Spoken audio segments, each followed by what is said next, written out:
Nagsimula ang lahat sa kwento ni Magellan noong unang dumating siya sa Pilipinas. Nakita ni Magellan ang pinakamataas na bundok na tinatawag ngayong Samar. Donde fue a la isla de las Especias. Nagalak ang mga tauhan ni Magellan nang natapos ang kanilang mapanganib at matagal na paglalakbay. Nilisan ni Magellan ang humonhon at nagtungo sa pulo ng Limasawa sa Timog Leyte.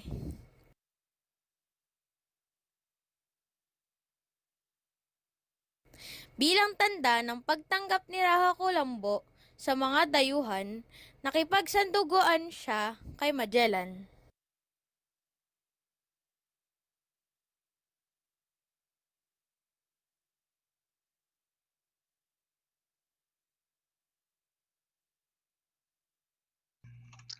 Ikinagagalak kong ika'y maging aking kaibigan at maging parte ng aming tribu.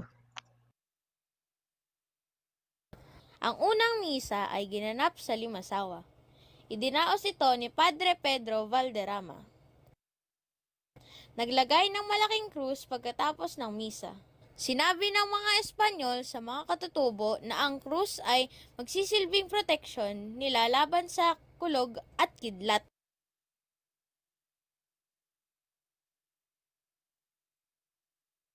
Esta cruz os protegerá a los nativos. Nakarating na si Magellan at ang kanyang mga kasama sa tulong ni Raja Colombo sa Cebu. Isang misa ang idinaos sa Cebu at dinigay din ang isang krus. Isang binyagan ang ginanap pagkatapos ng misa. Nahimok ni Magellan si Raja Humabon at ang kanyang asawa na magpabinyag bilang Kristiyano. Ikaw ay nabinyagan na. Hindi lahat ng pinuno sa Cebu ay pumayag na maging Kristiyano. Isa na rito ay si Lapu-Lapu. Hindi siya nagawang mapasunod ni Magellan sa mga patakaran nito, pati na sa pagbabayad ng buwis. Ayaw ko maging Kristiyano. Hindi ako makikinig sa'yo. Hindi nagustuhan ni Magellan ang sagot ni Lapu-Lapu at humingi siya ng tulong kay Raja Colombo at nagsimula na ang labanan sa Mactan. Nagdala si Magellan ng 60 sundalo sa labanan. Ang mga nasa barko ay naatasang bumaril ng kanyon. Ngunit dahil sa mababang tubig ng dagat, hindi sila nakarating sa isla. Sinunog ng mga sundalo sa isla ang mga bahay ng mga katutubo. Naghiyawan sa galit ang mga katutubo. Hindi namin hahayaan sakupin niyo ang aming isla. Ipaglalaban namin ito hanggang kamatayan.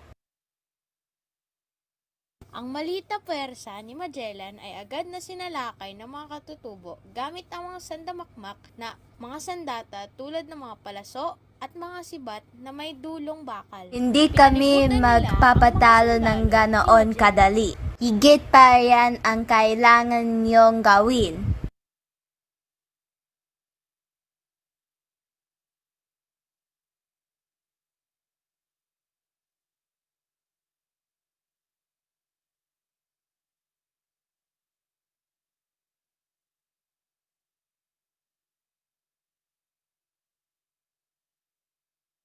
Pinoprotektahan ang mga Espanyol ng mabibigat na baluti mula sa pag-atake, ngunit ang mga katutubo ay nagpaputok ng mga makamandag na palaso sa kanilang mga paa, kung saan ito ang naging dahilan upang sila ay manghina at mamatay.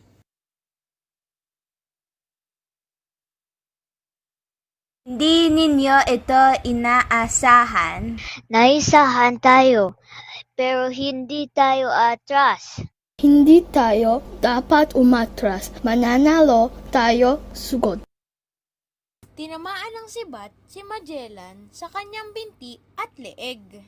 Natalo natin si Magellan. Nanalo tayo aking mga katribu.